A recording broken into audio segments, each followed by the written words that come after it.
مجھے کسی بھی زوال کا خطرہ نہیں، مجھے کسی بھی زوال کا، کیونکہ میں نوکر ہوں محمد کی آل کا، کیونکہ میں نوکر ہوں محمد کی آل کا۔ اور لوگ مشکل میں زمانے کی طرف دیکھتے ہیں، ارے ہم تو مشکل میں محمد کے گھرانے کی طرف دیکھتے ہیں۔ استقبال کی نعرہ تکبیر، نعرہ رسالت، نعرہ تحقیق، نعرہ حیدری، نعرہ غوثیہ، تاجدار ختم نبوت، تاجدار ختم نبوت، تاجدار ختم نبوت، نعرہ رسالت۔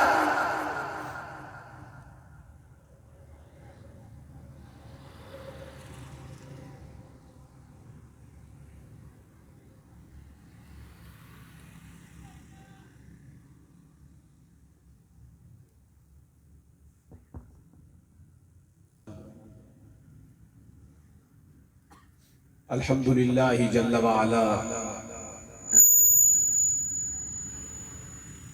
وصلی اللہ وسلم علی نبیہ المصطفى رسولہ المجتبى امینہ علی وحی السماء خاتم الرسل والانبیاء سیدنا وسندنا ونبینا ورسولنا وحبیبنا وطبیب قلوبنا ولبیبنا محمد المصطفى وعلى آله النجباء وأصحابه الأتقياء ومن بهديهم اقتدى إلى يوم الجزاء. أما بعد فأعوذ بالله من الشيطان الرجيم. بسم الله الرحمن الرحيم. يرفع الله الذين آمنوا منكم والذين أوتوا العلم درجات. صدق الله مولانا العظيم ولقنا بقوله تعالى في كلامه المجيد والفرقان الحميد. إن الله وملائكته يصلون على النبي يا أيها الذين آمنوا صلوا عليه وسلموا تسليما. اللهم صل على سيدنا ومولانا محمد وعلى آل سيدنا ومولانا محمد وبارك وسلم. رب اشرح لي صدري ويسر لي امري واحلل عقدة من لساني يفقهوا قولي. مولاي صل وسلم دائما ابدا على حبيبك خير الخلق كلهم محمد سيد الكونين والثقلين والفريقين من عرب ومن عجم. ثم الرضا عن ابي بكر وعن عمر وعن علي وعن عثمان ذي الكرم.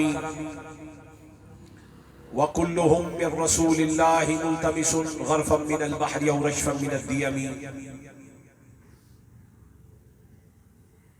گرامی قدر حضرات،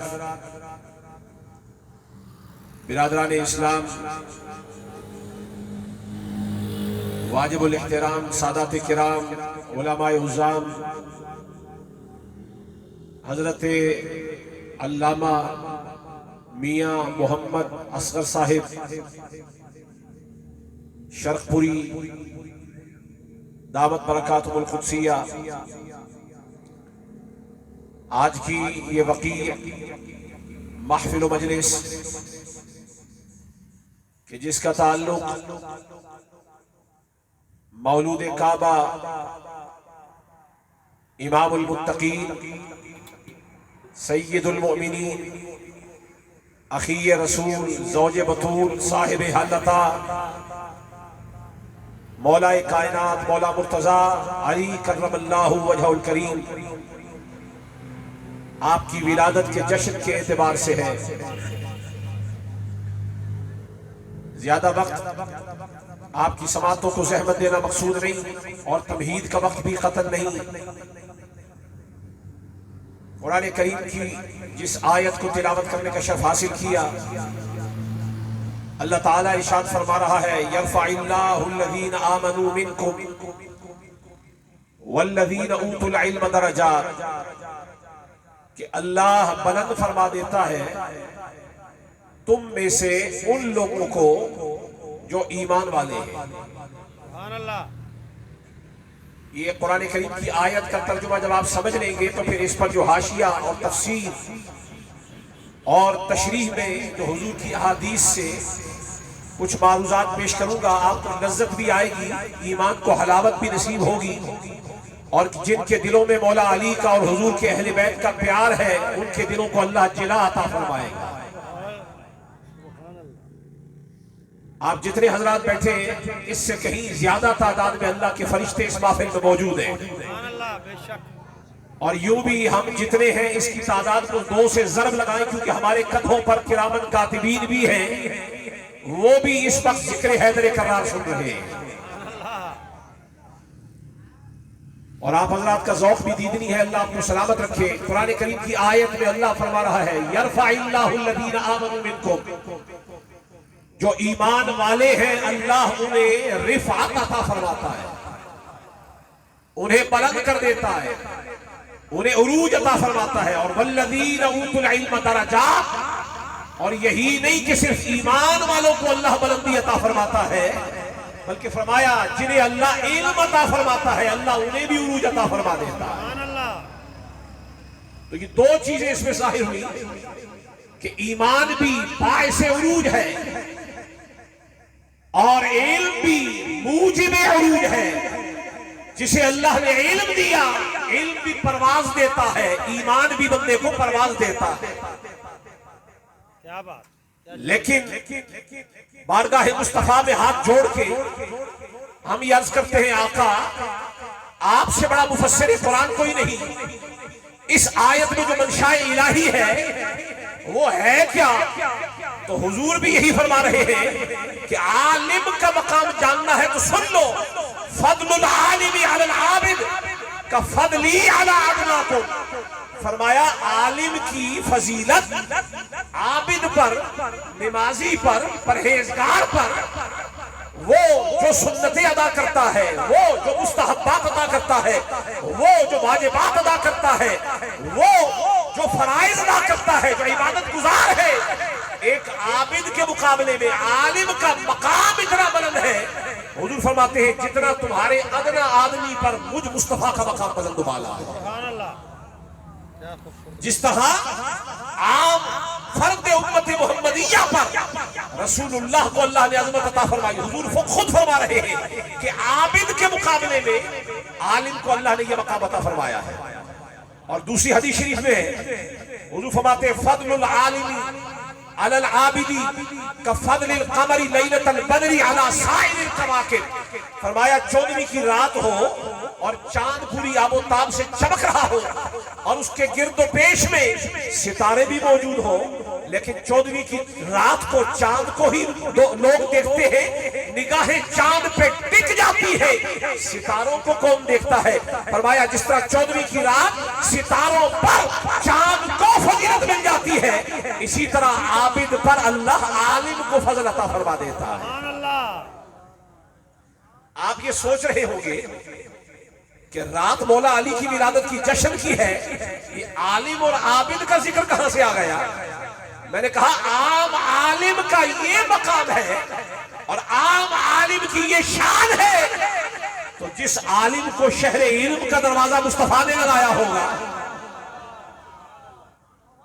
جس کے لیے نبی نے فرمایا انا دار الحکمت وعلی بابها، میں حکمت کا شہر ہوں، علی اس کا دروازہ ہے، انا مدینۃ العلم وعلی بابها، میں علم کا شہر ہوں، علی اس کا دروازہ ہے۔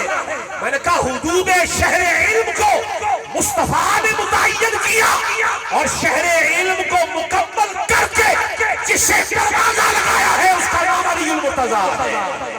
نعرہ حیدری۔ اور یہ کوئی چھوٹی بات نہیں، آئیے آپ کو خیر القرون کا ایک منظر دکھاؤں۔ ساری دنیا میں سب سے افضل و اعلیٰ اللہ کے نبی اور رسول ہے، سب سے افضل و اعلیٰ اللہ کے نبی، اور ذرا مل کے بول دیں ساری دنیا میں سب سے افضل کون؟ انبیاء اور رسول کے بعد سب سے افضل نبی کے اہل بیت اور صحابہ ہے۔ سب سے افضل کون؟ نبی کے اہل بیت اور نبی کے صحابہ ہے۔ میں نے کہا جو سب سے افضل ہے اور جن کے لیے نبی خود فرما رہے ہیں خیر القرون قرنی ثم الذین یلونہم ثم الذین یلونہم، تمام جہانوں میں سب سے اچھا جہاں زمانہ میرا مصطفیٰ والا زمانہ ہے، اور فرمایا پھر جو زمانہ اس کے ساتھ ملا ہوا ہے اور پھر جو اس کے ساتھ ملا ہوا ہے یہ سب سے بہتر زمانہ ہے۔ میں یہ پوچھنا چاہتا ہوں آپ حضرات سے کہ جس زمانے میں حضور موجود ہے، صحابہ موجود ہے، اہل بیت موجود ہے، جس شخص کو درجہ صحابیت اور اہل بیت میں سے اٹھا کر مصطفیٰ نے اپنے شہر علم کا دروازہ بنایا ہوگا، اس کے علم کا مقام و مرتبہ کیا ہوگا؟ وہ عالم کیسا ہوگا جسے مصطفیٰ نے شہر علم کا عالم بنایا؟ آپ حضرات کی توجہ ہے تو میں بڑی قیمتی بات بتاؤں۔ یہ آپ کے دائیں بائیں بلڈنگیں بنی ہوئی ہیں، ادھر بھی سوسائٹی، پیچھے بھی ایک سوسائٹی ہے، اور ہماری سوسائٹیوں میں بڑے اچھے اچھے گھر بنتے ہیں۔ ایک گھر بنانے میں کروڑوں روپے لگ جاتے ہیں، اچھے سے اچھا لوگ گھر بناتے ہیں۔ چودھری صاحب کا گھر ہے، میاں صاحب کا گھر ہے، MNA کا گھر ہے، MPA کا گھر ہے۔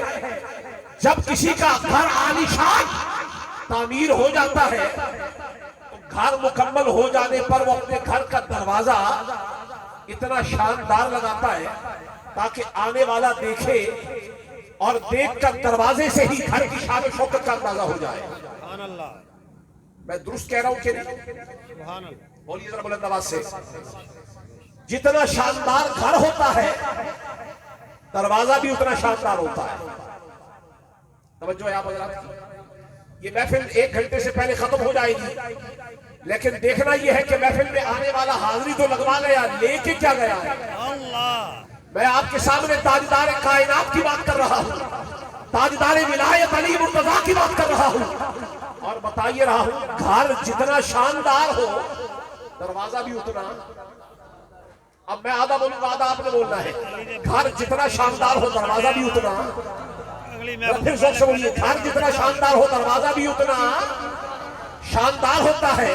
اپنے ایمان سے بتاؤ، اگر ساری کائنات کو ایک عمارت سمجھ لیا جائے، افراد کو بھی عمارت سمجھ لیا جائے، ان عمارتوں میں جو عمارت اللہ نے مصطفیٰ والی بنائی ہے، نہ کوئی ایسی عمارت ہے نہ علی جیسا کوئی دروازہ ہے۔ عمارت مصطفیٰ والی بھی شاندار ہے، دروازہ مرتضیٰ والا بھی شاندار ہے۔ لیکن دیکھیے، آپ کی اس محفل میں کوئی عالم آ جائے، آپ بیٹھے ہو، کوئی عالم آ جائے، اس عالم کا ادب، لحاظ، پاس، تقریر آپ کیسے کرتے ہیں کہ اگر عالم آ جائے پیچھے سے آئے آپ رستہ چھوڑ دیتے ہیں، جگہ بنا دیتے ہیں اور عالم کو مرکزی جگہ پر بٹھاتے ہیں۔ میں نے کہا جس علی کو نبی نے اپنے شہر علم کا دروازہ لگایا ہے، وہ عالم جب صحابہ کے اندر آتا ہوگا تو صحابہ تعظیم کیسے کرتے ہوں گے؟ یہ ذرا غور فرمائیے گا، اور اس پر کوئی چیز میں حدیث نفس سے پیش نہیں کرنا چاہوں گا، بلکہ ایک حدیث رسول اللہ کی پیش کر کے آگے بڑھ کے خطاب کو ختم کرنے کی طرف لے جاتا ہوں۔ علی جب اس مسجد میں، محفل میں، مجلس میں آتے ہوں گے جہاں حضور بیٹھے ہیں اور صحابہ بیٹھے ہیں، تو علی کی آمد کا عالم کیا ہوگا؟ صحابہ کے احترام کا عالم کیا ہوگا؟ اٹھائیے ابن عساکر تاریخ مدینہ دمشق، اٹھائیے تاریخ بغداد، خطیب بغدادی انس بن مالک حضور کے صحابی ہے، وہ راوی یہ فرماتے ہیں کہ بینا رسول اللہ صلی اللہ علیہ وسلم فی المسجد، حضور ایک دن مسجد میں بیٹھے ہوئے تھے، وقد اطاف به اصحابہ، اور حضور کے دائیں بائیں صحابہ بیٹھے ہوئے تھے، صحابہ نے حضور کو گھیرا ہوا تھا۔ اذ اقبل علی بن ابی طالب، انس بن مالک کہتے ہیں مسجد بھری ہوئی تھی، کھچا کھچ بھری ہوئی تھی، دل دھرنے کی جگہ نہیں تھی کہ اسی اسنا میں دروازے سے مولا علی آئے۔ ذرا مل کے کہتے ہیں سبحان اللہ۔ آج کل ایک تو ہمارے سنیوں کو پتہ نہیں کیا ہو گیا، محفل میں آتے ہیں تو انتظار یہی رہتا ہے دیگوں کے ڈھکن کب اٹھیں گے۔ میں نے کہا یہ دیگیں جو بنی ہیں یا لنگر پکا ہے وہ آپ کے لیے پکا ہے، انشاءاللہ سید ہوں، موسیٰ کاظم کی لڑی سے ہوں۔ میاں صاحب کو میں کہہ کے جاؤں گا، میاں صاحب جڑا بڑھایا دے کے جانا آپ کو ملے گا، لیکن وہ لنگر دیگوں میں پکتا ہے، جو لنگر میں لے کے آیا ہوں یہ مدینے سے آتا ہے، اور مصطفیٰ عطا فرماتے ہیں۔ تو سن لے، مسجد بھری ہے، صحابہ بیٹھے ہیں، مسجد میں بیٹھنے کی جگہ نہیں ہے، اور حدیث کے الفاظ ہیں اذ اقبل علی بن ابی طالب، علی ابن ابی طالب آ گئے، مولا علی آئے، ثم نظر مجلسا، حضرت انس فرماتے ہیں کہ مولا علی نے مجلس کو دیکھا، کبھی دائیں دیکھا، کبھی بائیں دیکھا، کبھی پیچھے دیکھا کہ کہاں میرے بیٹھنے کی جگہ ہے، لیکن جگہ نہیں تھی تو کھڑے کھڑے ثم سلم وقف سلم، کھڑے کھڑے مولا علی نے سلام کیا اور مجلس کی طرف دیکھا، پہلے علی نے دیکھا اور پھر حدیث شریف کے الفاظ ہیں ثم نظر رسول اللہ صلی اللہ علیہ وسلم فی وجوہ اصحابہ، پھر حضور نے صحابہ کے چہرے کی طرف دیکھا، حضور نے کدھر دیکھا؟ ذرا بلند آواز سے بولیے، کدھر دیکھا؟ دیکھیے کل کے دن حضور مولا کائنات مولا علی کی ولادت کا جشن ہے اور ہمارا یہاں آستانہ شریف اسٹیٹ لائف سوسائٹی میں ہے، وہاں بڑا مرکزی جشن ہے، ہمارے مریدین پنجاب سے، سندھ سے، کے پی کے سے، مختلف علاقوں سے آ رہے ہیں اور ان علماء کو بھی پتا ہے، مجھے بھی پتا ہے کہ کھلی ہوا میں بیٹھ کے سردی کی راتوں میں تقریر کرنے کے بعد اس گلے کا حشر کیا ہوتا ہے، مجھے گلے کی فکر نہیں ہے، آپ گلا کس کا لے کے بیٹھے ہیں؟ ذرا ذوق سے بولیں سبحان اللہ۔ ہم قربانی دے رہے ہیں لیکن سنو اس گلے کا کیا کرنا جس گلے کو استعمال کر کے دل میں حب علی پیدا نہ ہو سکے، لہذا سنو محفل میں علی آئے، بیٹھنے کی جگہ نہیں تھی، ثم نظر رسول اللہ صلی اللہ علیہ وسلم فی وجوہ اصحابہ، حضور نے صحابہ کا چہرہ دیکھا، کیا کیا؟ کیا کیا؟ اگر میری بات آپ تک پہنچ رہی ہے تو ذرا ذوق سے بول دیں، حضور نے کیا کیا؟ صحابہ کا چہرہ دیکھا۔ دیکھیے علماء بیٹھے ہیں، علم کلام عقیدہ یہ یا قرآن کے الفاظ سے نکلتا ہے یا حدیث کے الفاظ سے نکلتا ہے، یہ حدیث بتا رہی ہے کہ جب علی آئے حضور نے صحابہ کا ایک ایک کا چہرہ بغور دیکھا، حدیث سے پتا چلا جہاں مسئلہ علی کا آ جائے وہاں بندوں کا چہرہ دیکھنا چاہیے، معلوم یہ ہوا علی کے ذکر کا چہروں سے کوئی خاص تعلق ہے، کیا کہا جس کا شجرہ جہاں بھر سے نہ ملتا ہو، یوں تو جس کا شجرہ نہ ملتا ہو پٹوار خانے چلے جاؤ مل جائے گا، اور جس کا شجرہ پٹوار خانے سے بھی نہ ملے علی کا ذکر چھیڑ کے نظر چہرے پہ جما لو، اگر شجرہ دیکھنا ہے چہرہ سلامت رہے تو حلالی ہے اور ذکر علی پر چہرہ بگڑ جائے تو بندہ حرامی ہے۔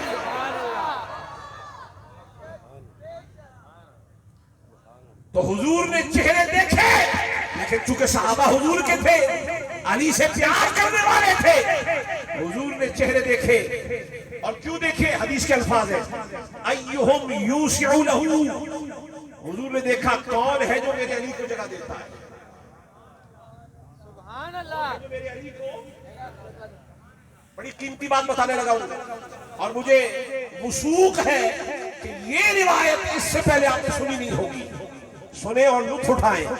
جب کھانا ایک نئی ڈش آپ کے سامنے آ جائے نا، پہلے چکھا ہوا ہو تو لذت اور ہوتی ہے، لیکن کھانا اچھا پکا ہوا ہو اور پہلی دفعہ سامنے آئے تو اس کے کھانے کا مزہ اور ہی دوبالا ہو جاتا ہے۔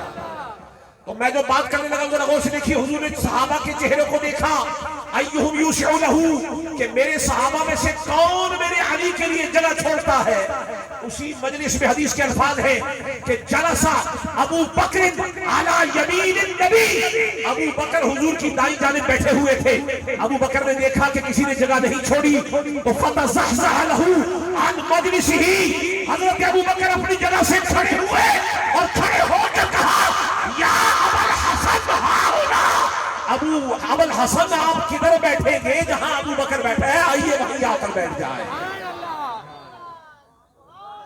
سیدنا ابو بکر صدیق کھڑے ہو گئے اور مولا علی کو بٹھا دیا اور مولا علی بیٹھے، فجلس بین یدی النبی و بین ابی بکر، مولا علی ابو بکر صدیق اور حضور کے درمیان بیٹھ گئے۔ تو پھر کیا ہوا؟ فاقبل النبی علی ابی بکر، حضور نے حضرت ابو بکر کی طرف دیکھا اور پوچھا لما فعلت ھذا، ابو بکر تو نے یہ کیوں کیا؟ تو جواب آیا اکرام اللہ و اعظام اللہ، آقا میں نے اس لیے یہ کیا ہے کہ بھائی تہاڈا ہوئے اور پری محفل اس کو یعنی نو جگہ نہ دے تے ابو بکر بیٹھا رہے۔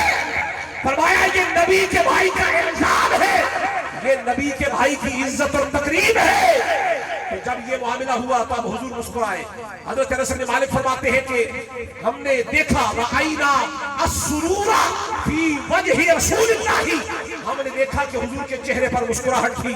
حضور نے فرمایا انما یعرف الفضل لأہل الفضل ذو الفضل, فرمایا ابو بکر تو نے میرے علی کو جگہ دی ہے, اب سن تیرا مقام کیا ہے. فرمایا فضیلت والے کی فضیلت کو بھی کوئی اور نہیں جانتا, وہی جانتا ہے جو خود فضیلت والا ہوتا ہے. فرمایا علی کو جگہ دینا یہ تیرے دل میں علی کی فضیلت ہے, پر جگہ بنا دینا یہ ہم بتاتے ہیں کہ یہ ابو بکر کی فضیلت ہے, وہ صاحب فضل ہے. کون حضرت مولا کائنات مولا مرتضی. اگلے 5 منٹ میں خطاب ختم کر رہا ہوں. عالم ہو تو علی جیسا, وہ عالم کے جس کے چرچے خیر القرون میں بھی ہے, وہ عالم کے جس کی علمیت کے گم صحابہ گا رہے ہیں, وہ عالم کہ جس کے بارے میں حضرت عمر فرما رہے ہیں کہ اقرؤنا ابی واقضانا علی. فرمایا ہم میں سے سب سے بڑا قاضی ابی بن کعب ہے اور ہمارا سب سے بڑا عالم علی المرتضی ہے. اور حضور نے بھی فرمایا, سارے صحابہ بیٹھے, فرمایا اقضاکم علی, اے صحابہ تم میں سب سے بڑا قاضی علی ہے. تم میں سب سے بڑا قاضی کون ہے؟ سب سے بڑا قاضی کون ہے؟ ڈھیلا نہ بولے, جس کے دل میں علی کا بغض ہو بے شک نہ بولے. اور جو ابو بکر سے بھی پیار کرتا ہے, اور ابو بکر وہ ہے جو ٹکٹکی باندھ کر علی کا چہرہ دیکھ کر عبادت کرتے ہیں. میں اسے ابو بکر صدیق کا عاشق مانتا ہی نہیں جو علی مرتضیٰ سے پیار نہ کرتا. بدبخت آدمی ہے جو ون ڈالتا ہے. سنو, ہم سیدنا ابو بکر صدیق سے بھی پیار کرتے ہیں. وہ ابو بکر صدیق جس کا نام اللہ نے صدیق رکھا ہے, اور صدیق ہو ایسا ہو جو علی کا چہرہ دیکھ کر عبادت کر رہا ہو.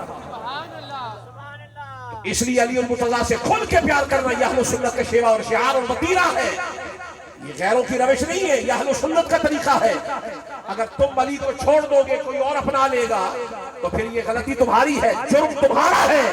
کہو ابو بکر بھی ہمارے, عمر بھی ہمارے, عثمان بھی ہمارے, علی بھی ہمارے ہیں.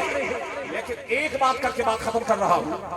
مولا علی کا علم سمجھنا ہے, استاد کو جاننا ہے تو کبھی شاگرد کو پرکھ کے دیکھ لیا کرو.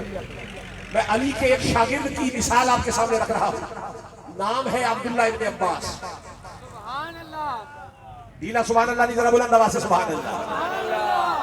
انہیں حبر الامہ کہا جاتا ہے.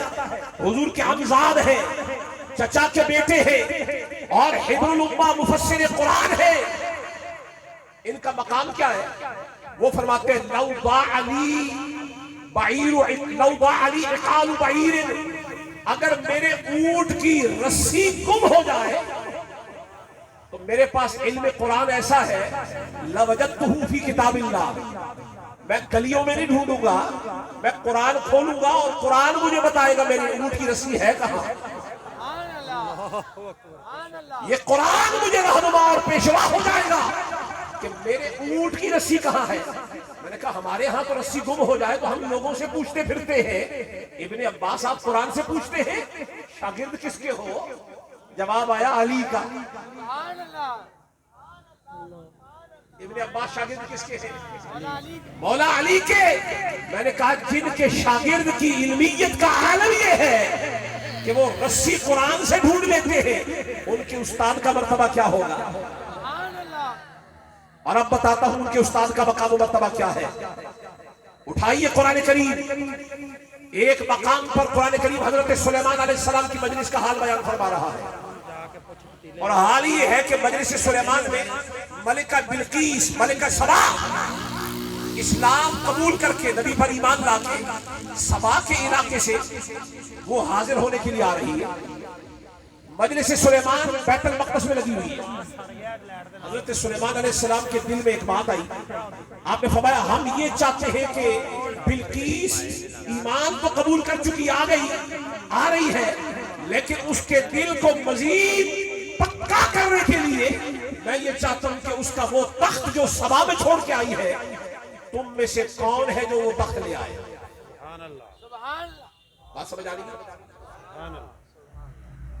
بات جائے بہت زبردست گل. ایک میں سے 5 منٹ دے دیں تاکہ تسلی سے بات ہو جائے. آپ کی توجہ ہے حضرات کی؟ پہلی دفعہ آپ کے پاس حاضر ہوا ہوں. اس روڈ پہ میں پروگرام کرتا رہتا ہوں، مجھے معلوم ہے، لیکن مولا علی کے ذکر پہ اگر آپ پگلے جھانکیں گے نا تو پھر میں بھی سوالیہ نشان قائم کروں گا، یہ بندے کون ہیں؟ ذرا تحقیق کی ضرورت ہے. اس لیے صحابہ کے ذکر پہ بھی کھلکھلایا کرو، علی کے ذکر پہ بھی متوجہ ہو کے سننا چاہیے. ملکہ بلقیس آ رہی ہے. حضرت سلیمان نے فرمایا کون ہے ایکم یاتینی بعرشہا قبل ان یاتونی مسلمین، کون ہے تم میں سے جو اس کے آنے سے پہلے، اس سے پہلے کہ وہ مسلمان ہو کے آ جائے، بلقیس کا تخت کون لائے گا؟ تو قال عفریت من الجن، جنوں میں سے ایک بڑے عفریت نے، دیو نے کھڑے ہو کے کہا انا آتی کبھی قبل ان تقوم من مقامک، میں بلقیس کا تخت لے آتا ہوں اس سے پہلے کہ آپ اٹھ کے کھڑے ہو جائیں یا مجلس کو برخاست فرما دیں. نبی نے فرمایا نہیں، اتنی دیر نہیں چلے گی. کون ہے جو اس سے بھی پہلے لے آئے؟ تو اللہ کا ایک ولی کھڑا ہوا جسے آصف بن برقیہ کہا جاتا ہے. انہوں نے کہا انا آتی کبھی قبل ان یرتد الیک طرفک، اے آقا میں لاتا ہوں اس سے پہلے کہ آپ پلک جھپکے میں بلقیس کا تخت لے آؤں گا. ادھر بات کی ادھر تخت لے آئے. سبحان اللہ. آن کی آن میں چٹکی بھر میں پلک جھپکتے ہی تخت آ گیا، تخت آ گیا. نبی نے فرمایا ھذا من فضل ربی، یہ میرے رب کا فضل ہے. لیکن کبھی آپ نے غور فرمایا کہ جہاں تخت گیا، جہاں سے گیا، بیچ میں فاصلہ کتنا تھا؟ اٹھائیے تفسیر ابن کثیر، لکھا ہے کہ بیت المقدس سے ملکہ سبا کا یمن کا علاقہ 1500 میل جانا، 1500 میل واپس آنا، 3000 میل کا فاصلہ ہے. آصف بن برقیہ تیری اتنی پرواز کیسے ہو گئی کہ پلک جھپکتے میں 1500 میل چلا بھی گیا، 1500 میل آ بھی گیا اور وزنی تخت بھی لے آیا؟ تو جواب قرآن نے دیا ہے وقال الذی عنده علم من الکتاب، یہ تخت وہ لایا ہے جس کے پاس علم من الکتاب، جس کے پاس کتاب الہی کا کچھ علم تھا، من الکتاب. لیکن حضور کی مجلس سجی ہوئی ہے.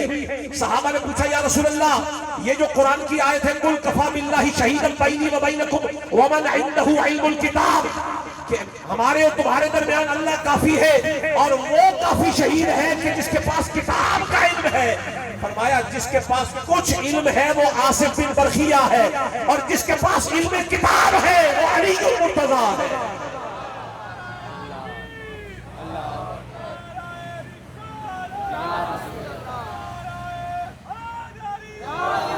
فرمایا ذاکا وزیر اخی سلیمان، جس کے پاس من تبعیضیہ ہے، یہ کلی کی طرف اشارہ نہیں ہے، یہ جز کی طرف اشارہ ہے. کہا جس کے پاس کتاب کا کچھ علم ہو اس کی پرواز کا یہ عالم ہے.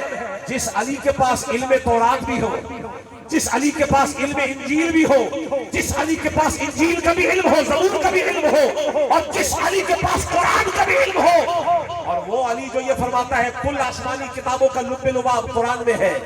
قرآن کا سورہ فاتحہ میں، فاتحہ کا بسم اللہ میں، بسم اللہ کا با میں، با کا نقطے میں، اور فرمایا انا نقطۃ البا، فرمایا میں ہی تو وہ با کا نقطہ ہوں جس میں کل کتب سماویہ کا اللہ نے خلاصہ رکھ دیا. تو من الکتاب والے کا یہ عالم ہے.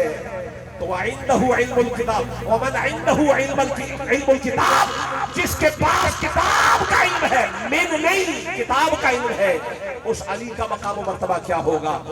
آخری مثال پیش کر کے آپ سے اجازت لے رہا ہوں. علی مرتضیٰ کا علم سمجھنا ہے مولا علی کا، تو بس اسی بات سے سمجھ لیجئے اس علی کا مقام کیا ہوگا جس کے لیے عمر فاروق فرماتے ہیں لولا علی لہلک عمر.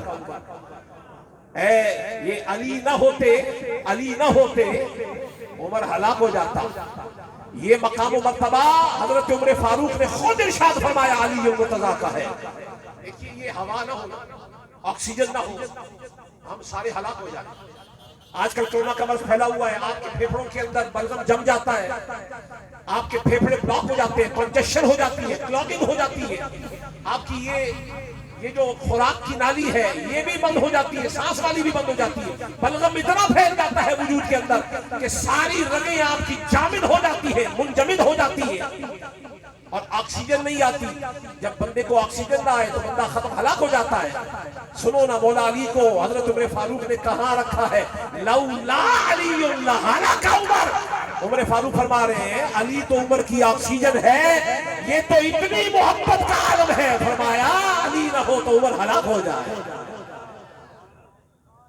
اور پھر یہ حضرت عمر یہ نہیں ہے کہ اس سے کوئی اوپر کی بات ہم کر رہے ہیں، کوئی افضلیت کا جھگڑا چھیڑ بیٹھے ہیں. نہیں، ابو بکر ہے، عمر ہے، عثمان ہے، علی ہے. جس کو نبی نے اور خدا نے جو شان عطا فرمائی ہے، ہم ہر ایک کی شانوں کے مقر ہیں،